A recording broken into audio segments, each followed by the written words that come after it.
क्योंकि जो साधन हमको प्राप्त है प्राकृतिक रूप से उसका हम दुख रूप है।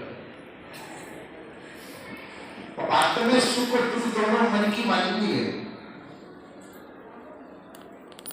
और मन से ही दुखी होते, मन से ही सुखी होते। वास्तव में आपके स्वरूप में न सुख है न दुख है। आप सुख और दुख दोनों के ज्ञाता हैं। आप सुख को नहीं, आप सुख को भी जानते हो, दुख को भी जानते हो, दोनों से अलग है।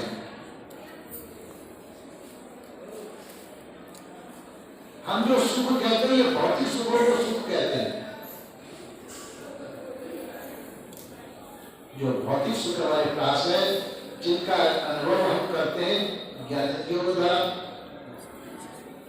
सही के द्वारा, ये सब भौतिक है।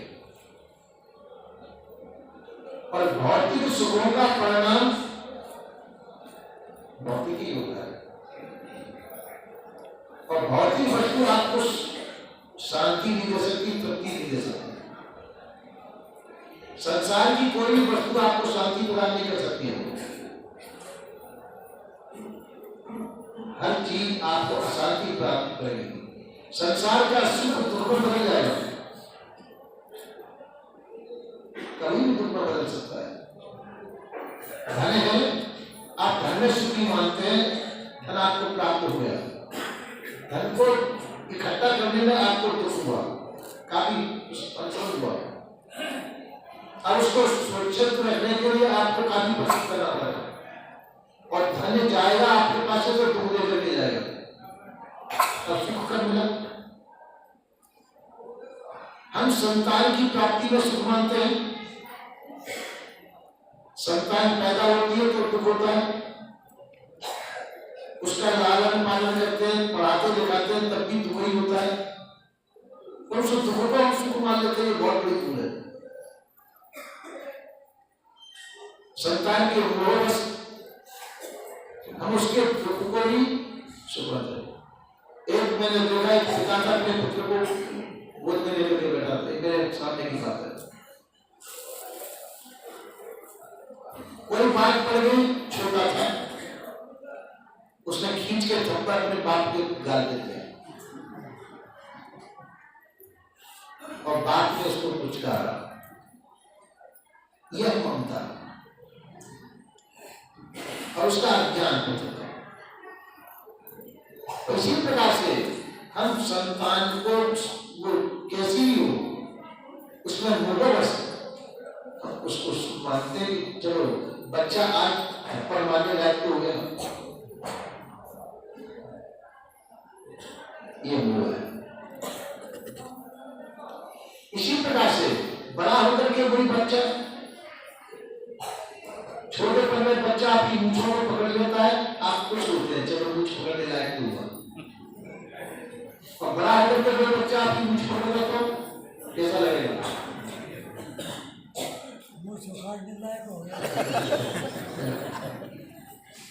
तो कोई भी चीज संसार की है जो सुखदायक है, आपको सुख प्रतीत करता होती है, उतार से वो आगे चल करके दुख देने वाली हो जाती है। संतान दुख देने वाली हो जाती है। जिस संतान से आप सुख चाह रहे हैं, अंत में जाके दुख देने वाली हो जाती है। आपने पढ़ाया लिखाया सब कुछ किया, बड़ा कर दिया, नौकरी को लगे, विदेश में भी चले गए, अब आपको किस काम में? आपको कुछ काम है? आपके पास में भी रह गए, नौकरी में लेकर क्या करोगे?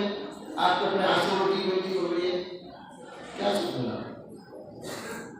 जिस संतान से हम सुख चाहते हैं, संतान से सुख नहीं मिला।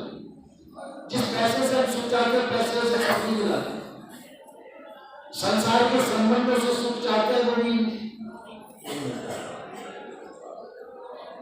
संसार और संसार के संबंध सुख कारक नहीं, दुख कारक है। विवेकवान पुरुष इसीलिए संसार से डरा को लेते हैं। और गाना क्या होता है? तो दोष भ्रष्टे जब ही भई तब पूजा मेरा। जब संसार के अंदर हम जिसको सुख गए, उस सुख के अंदर दोष भ्रष्टि पैदा हो जाए, उनको वैराग हो जाएगा। कैसे? जैसे आपको कोई भी मिठाई की जरूरत करती हो, बुढ़े लोगों को मुलायम मिठाई अच्छी लगेगी, जैसे गुलाब जामुन में बहुत मुलायम होता है, बुढ़े लोग भी खा लेंगे उसे। उसी प्रकार से कई चीजें आपको प्रिय लगेगी। दांतों वालों को कई चीजें अच्छी लगेगी और सामने आते ही मन करेगा इसको हम खा लें। पर यदि मालूम पड़ रहा है आपको इसमें बिस्मिल्लाह हुआ है तो खाएंगे या नहीं? तो परिणाम बोल हुआ है। इसका परिणाम क्या होगा? तो हम उस विषाक्त की मिठाई को निकाले, चाहे कितनी भी प्रिय हो। इसी प्रकार से जिस समय पर हम संसार के अंदर सुख देखते हैं, यह रागात्मक प्रवृत्ति है। संसार के अंदर सुख देखना रागात्मक प्रवृत्ति, उस रागात्मक प्रवृत्ति का परिणाम जो दुख होता है। और जिस समय संसार के सुखों में दोषात्मक प्रवृत्ति आ जाएगी तो वही कहा संतों ने कि इस दोष दृष्टि जब ही हुई तब उपजा गया। तो वैराग होने से संसार के सभी भोगों में दोष दृष्टि पैदा हो जाती है। राग खत्म हो गया। जहां राग मिल गया वहां सब सभी आपके दुख मिले। राग ही दुख की जड़ है और राग मिट जाने का नाम ही वैराग है। और बिना वैराग के कोई सुखी नहीं हो सकता है। बिना वैराग के सुख हम राग के अंदर सुख देखते हैं, सुख की कामना करते हैं, परिणाम हमको दुख मिलता है, रोते हैं, रोने को भी हम सुख मानते हैं।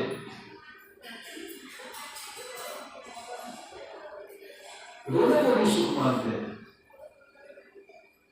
तो ये क्या है? ये भ्रम है और भ्रम का निवारण बिना ज्ञान के नहीं होता है। पर बाकी जो ज्ञान भी आपकी बुद्धि में दो प्रकार के हैं, एक बुद्धिजन्य ज्ञान, एक विवेकजन्य ज्ञान। बुद्धि के जन्य ज्ञान के अंदर मोह के संस्कार है, तो उसे वो ज्ञान जो है हमको भ्रमित भी कर सकता है। और विवेकजन्य ज्ञान जो है हमको भ्रमित नहीं करता है। वो बात में तुम तो सबके पास मौजूद है। विवेक सबके पास, मानव मात्र के पास मौजूद है, और हम उस विवेक गुरु का आदर नहीं करते। ये बहुत बड़ी है। अगर विवेक गुरु का आप आदर करें तो आपको किसी दूसरे से सलाह लेने की आवश्यकता नहीं पड़ेगी। विवेक सही सलाह देगा आपको, जब भी पूछेंगे जब सही सलाह देगा। और हम उसका आदर नहीं करते। कैसे आदर नहीं करते? थोड़ी देर के लिए आपके किसी साथी ने आपको 10 करोड़ रुपया रखने के लिए दे दिया कि आप अमानत है, इसको खर्च नहीं करना, जब मेरे को जरूरत पड़ेगी आप इसको रखिए।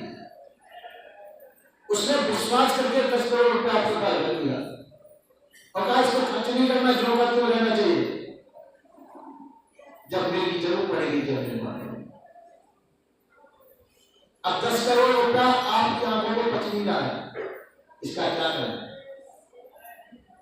अब आप सोच रही कोई कारखाना लगा दें,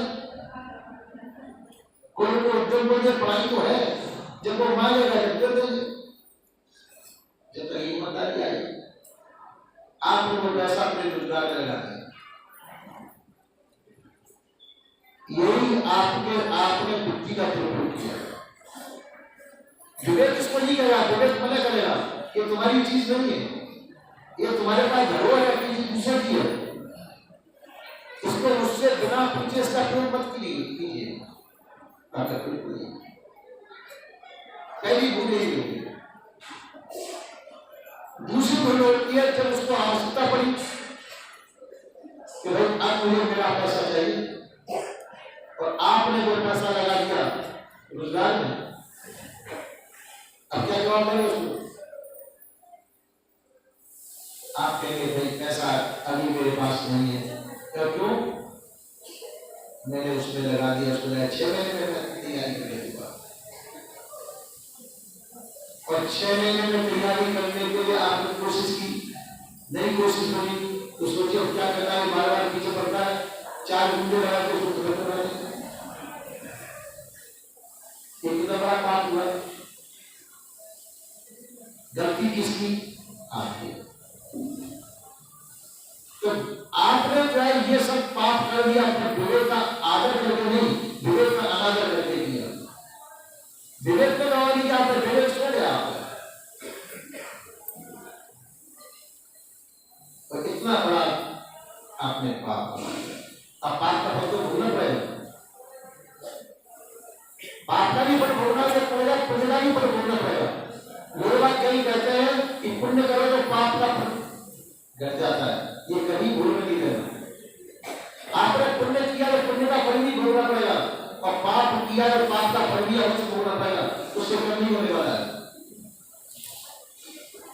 लोग कहीं दान ज्यादा देते हैं, वृंदावन में देखा मैंने केवल दान देते हैं, और दान वही ज्यादा देते हैं जो ज्यादा उन्होंने गड़बड़ ज्यादा की है।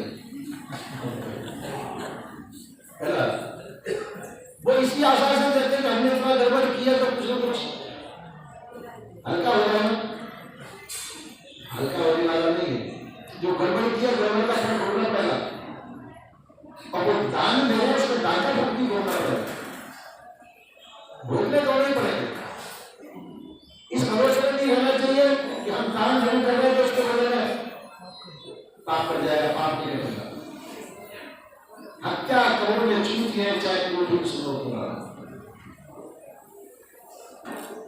इसलिए हमको चाहिए हम विवेक का आदर करें, प्राप्त का सदुपयोग और विवेक का आदर, ये मानव जीवन का बहुत बड़ा वो है।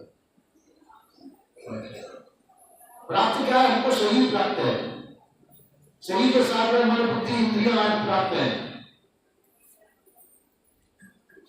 ये प्राप्त है, साधन प्राप्त है हमको, तो इसका हमको सदुपयोग करना चाहिए,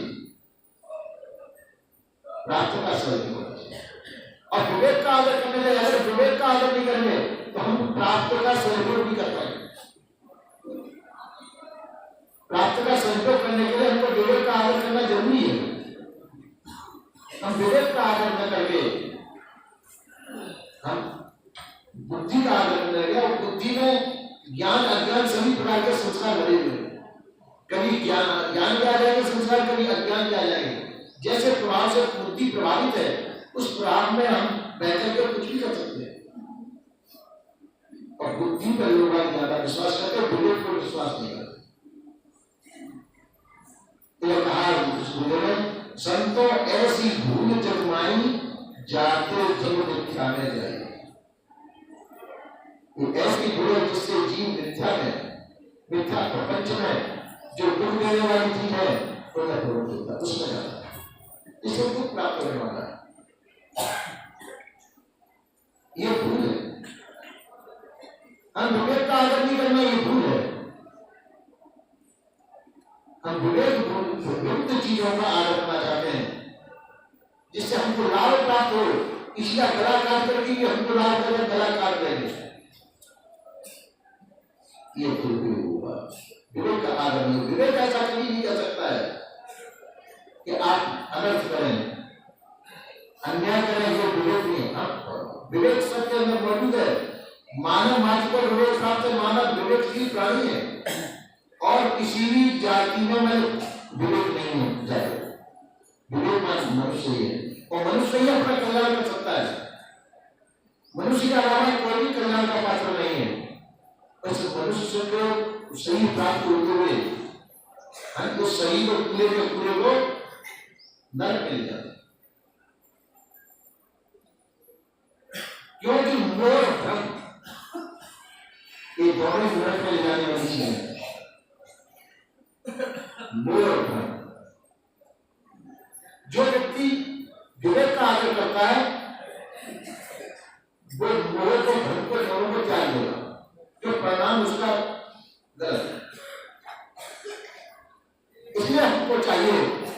वो धर्म का त्याग करके विवेक का आदर करके हम जीवन कल्याण की ओर अग्रसर होते हैं। और जब विवेक का आदर करेंगे तो विवेक ये कहेगा कि जिसमें आप मोहित हैं ये सब मिथ्या चीज है, नाशवान चीज है। आप पृथ्वी में मोहित है, पृथ्वी के कब तक रहेगा जब तक आपका शरीर चुनेगा, और शरीर रहेगा जब तक आपको सुख देगा, जब सुख देगा जान में जुटते लगाएगा, क्या करेगा ये आपको क्या पता है।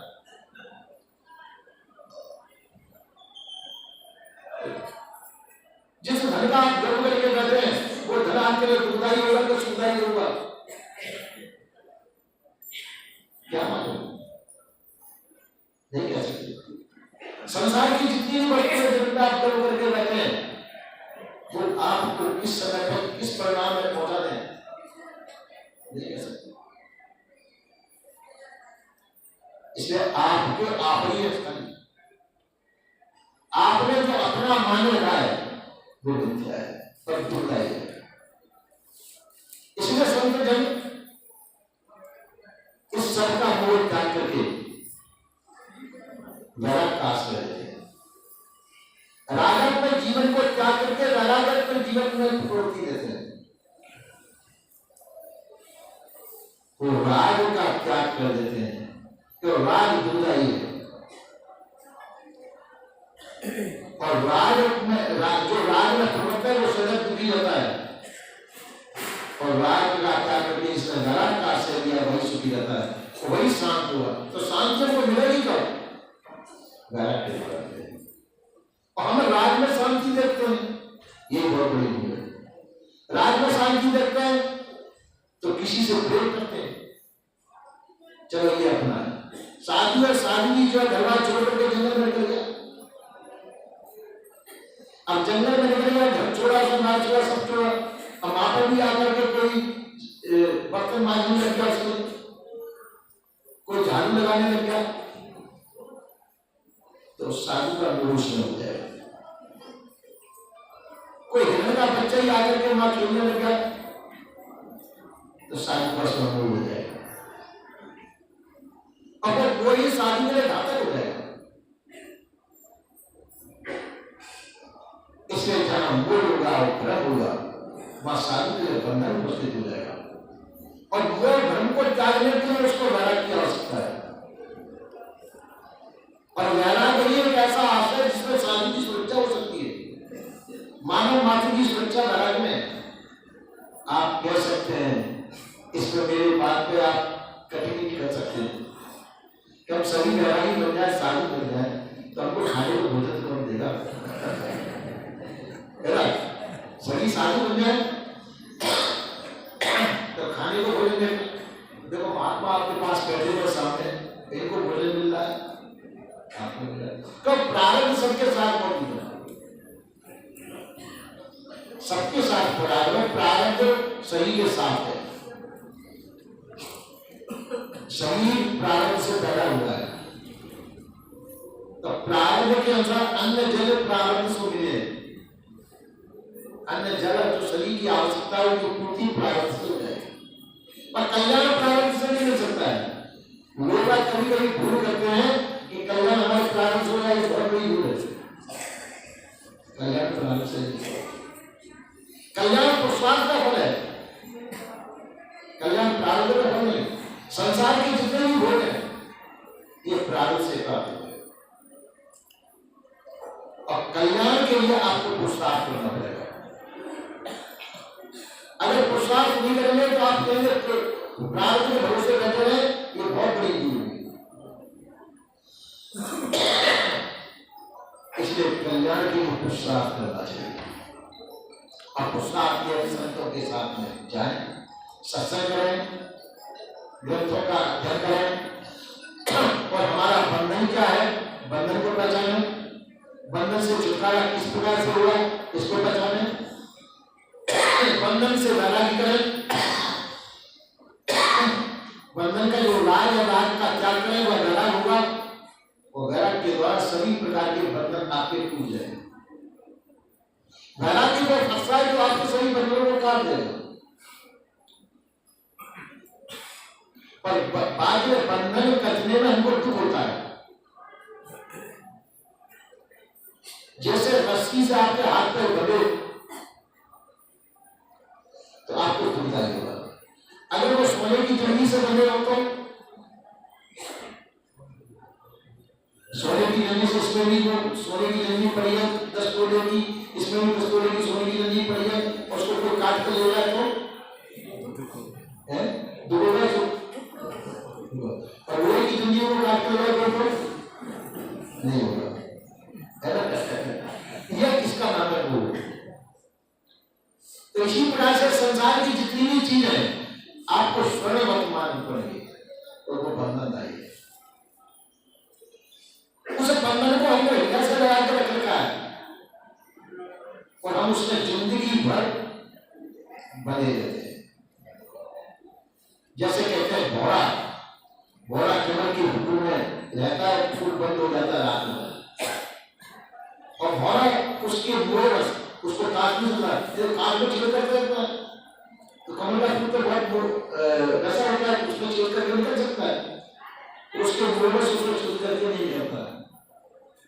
और रात में कोई हाथी आया और हाथी ने वो तोड़ करके फूल में खा लिया तो मरेगा तो नहीं। इसी प्रकार से संसार के लोग वैसे ही सब मर रहे हैं। मरने का मतलब अज्ञान अवस्था में आ रहे हैं, कल्याण से वंचित हो रहे हैं, अपने आप से वंचित हो रहे हैं। अज्ञान जनित जितनी व्यवस्था है, अज्ञान जनित जितने भी कार्य हैं, इनसे वियोग करना चाहिए। इसलिए मोह और भ्रम ये बहुत बड़े बंधन है, और मोह और भ्रम के बंधन को काट करके हम अपने जीवन कल्याण कर सकते हैं। और मनुष्य जीवन ही उसके लिए है, बस मनुष्य जीवन के अलावा और कोई सी जगह पर ये कार्य नहीं कर सकते। मनुष्य जीवन का हमको सदुपयोग करना चाहिए। मानव जीवन है, इसका सदुपयोग करें, विवेक का आदर करें। विवेक का आदर मानव जीवन का सदुपयोग, प्राप्त का सदुपयोग। मनुष्य जीवन आपको प्राप्त है, इसका सदुपयोग करें और विवेक का आदर करें, इससे आप अपना जीवन कल्याण कर सकते हैं। ऐसा संत गुरुजनों का मत है। बोले शिक्षक को